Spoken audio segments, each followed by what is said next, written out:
Well, here she is. It's a 87 Porsche 924S. I just picked this up for a friend. It's been in storage for almost 10 years.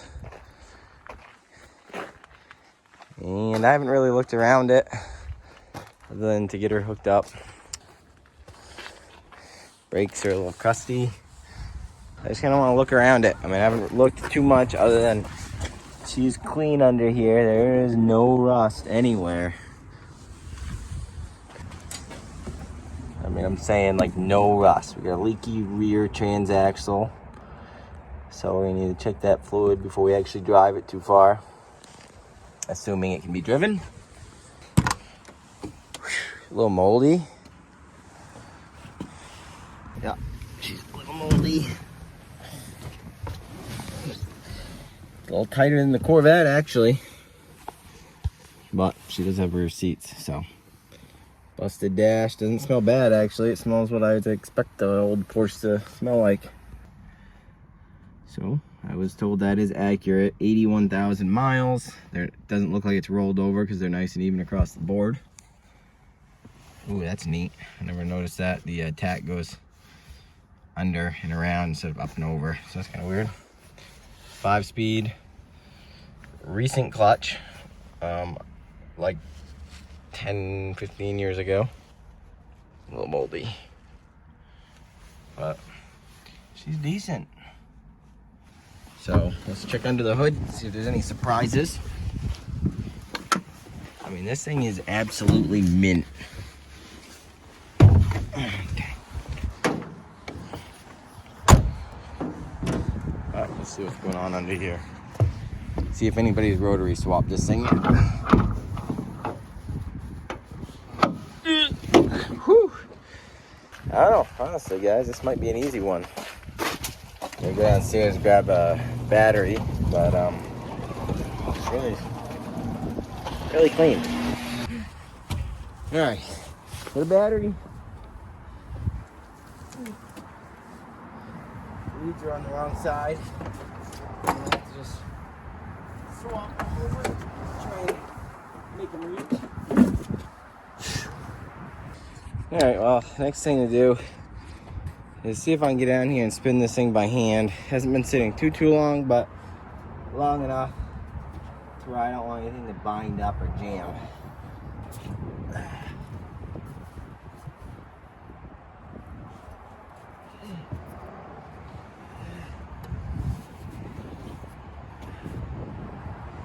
Alright, she doesn't feel stuck.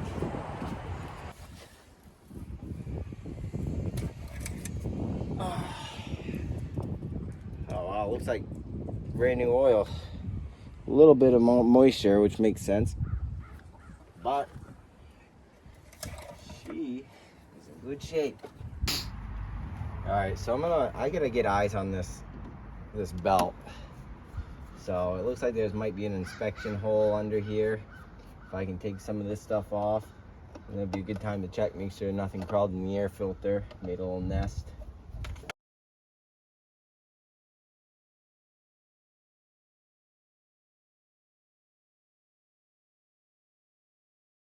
There's the timing belt down in there, believe it or not. And when I spin this, I'm gonna go through and make sure there's no cracks on this. See if I can look in the glove box too, see when it's been replaced.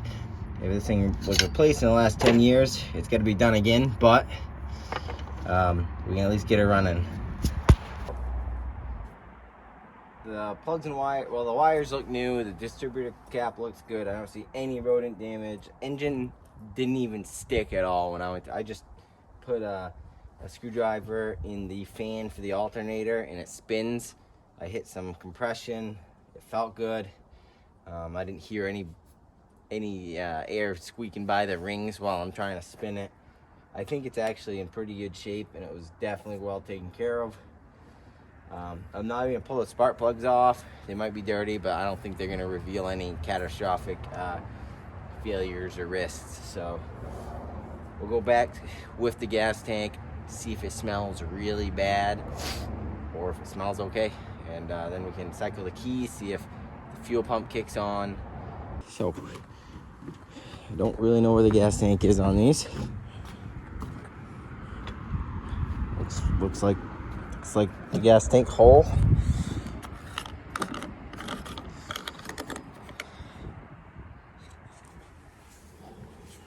Oh, she smells freaking mint. She was in heated storage, so I'm not worried about it. But this might be the first time she runs. If everything else is good, put her in neutral, cycle the key on. I think the wipers might be on. I don't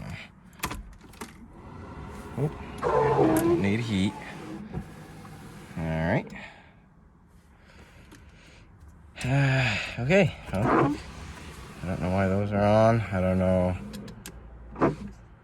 Maybe that's off. Nope. All right. Well, I feel like an idiot. Because if that's going to keep cycling, I don't know. I am lost. I'm not a Porsche person. Anyways, well, let's try and fire it up.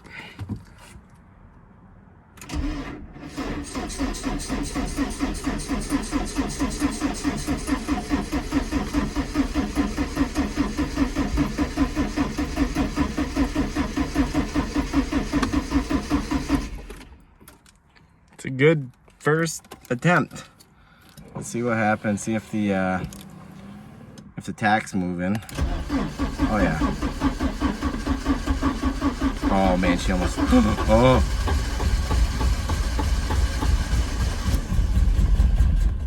Woohoo! No way. All right. Let's try it again. See is.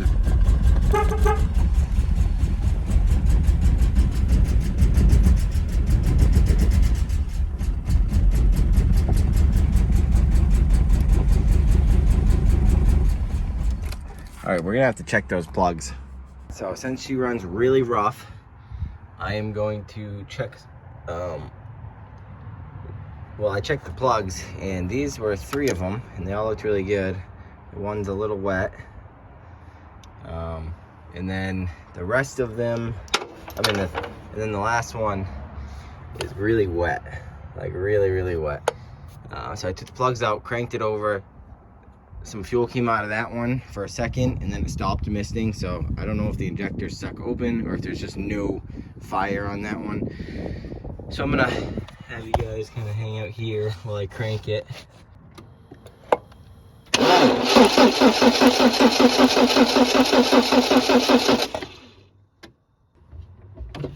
So this cylinder has 190. I think it would have pegged up a little bit more, but I'm not gonna do a full check on this with compression unless it's running. You know, I can't straighten it out, but I'm gonna look at this video that I just made, see if there's any spark. We'll go from there. All right, well, I got some injector cleaner in there in the tank now. I might have to do a seafoam treatment on this, but what I'm gonna do, I'll put this plug in. Actually, I'll just bounce the plug around, see if she actually has a spark on all the cylinders. All right, well, this is gonna be number 3.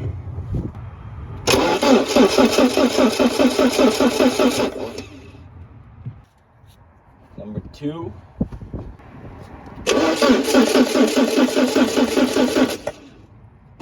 And now number 1.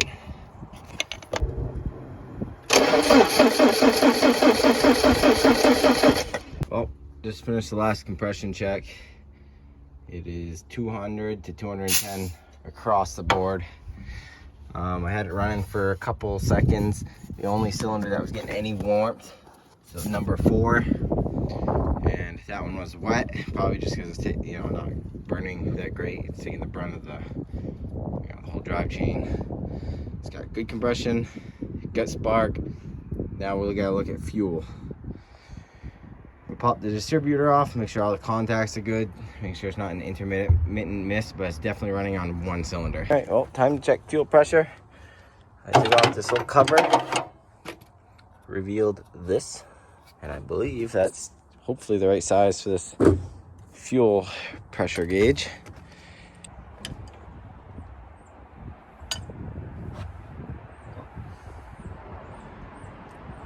There's a little ball in there.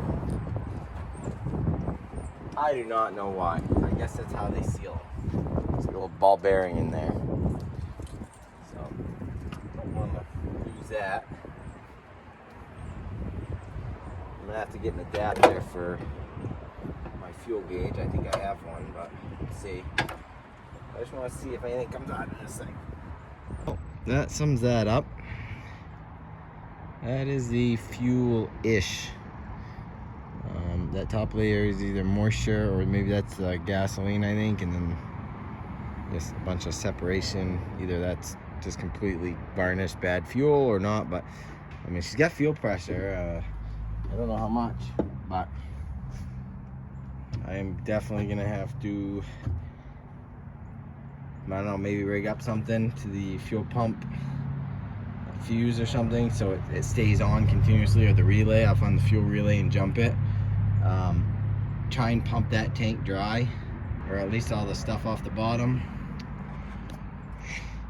and get some new fuel in this thing.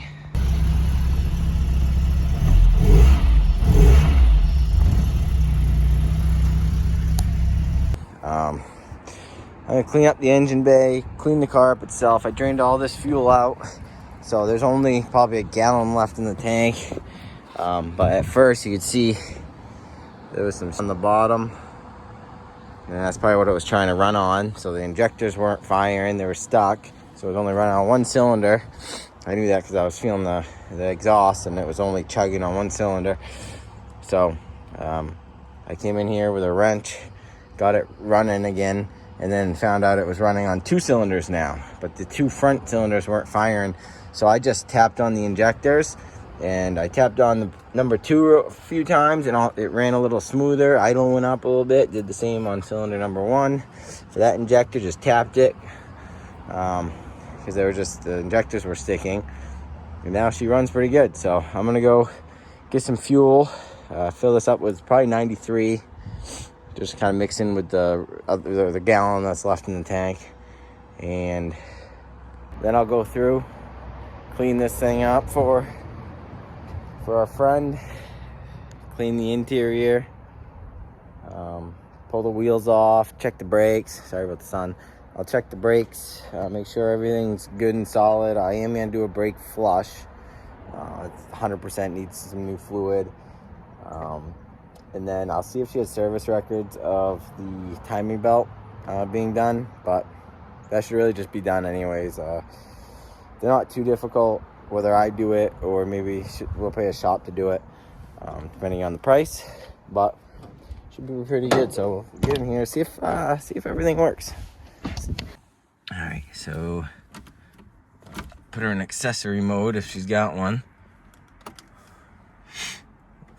Oil pressure, when you turn it on, oil pressure pegs, so probably needs a new sending unit for the oil pressure, because she ain't running, so it shouldn't have any oil.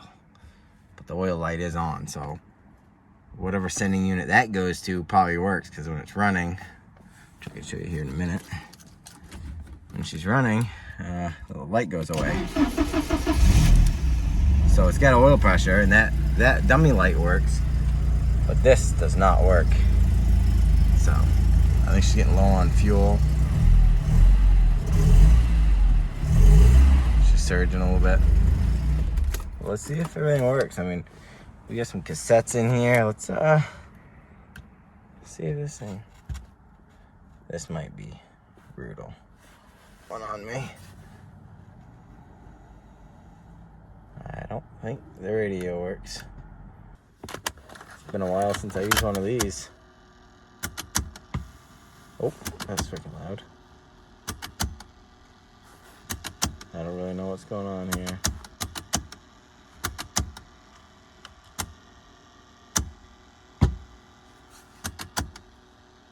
She's making noise. I don't know if the radio's shot or what. I'm gonna take this out.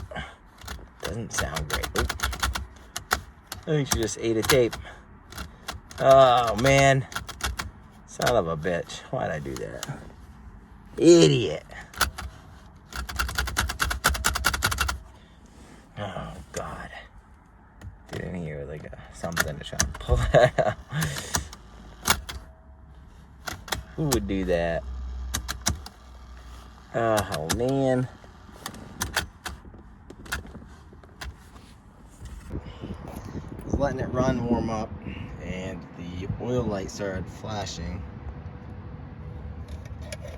So I checked this. It used to be clear. And she is very, very milky. So, might have a bad head gasket. Or that's just a bunch of condensation in there from sitting, but I doubt it. I'm gonna pull the plugs one at a time and see if any of them are showing burning coolant to indicate a head gasket. But I'll have to check that out. So even though the oil cooler is the most common thing on these, I mean, the head gaskets can go and do go often anyways, but typically it's that heat exchanger. Bad design, old parts, call it what you will, but it's not a big deal. It's like I said, it's not that hard to do. People are afraid of this job, but you can't be afraid of it. So the reason why I believe that it might be a head gasket is because way back here there was actually, first things off, I took this little nipple off, this little plug, and I stuck air into there, shop air, sealed. Pumped about 15 psi in there, but it wouldn't hold. It wouldn't hold anything past like 2 psi. So I started digging around for the hissing noises, and way back here I found a valve, which I've bypassed for now. So you know it has heat now, but I just gotta find it. This valve was bad.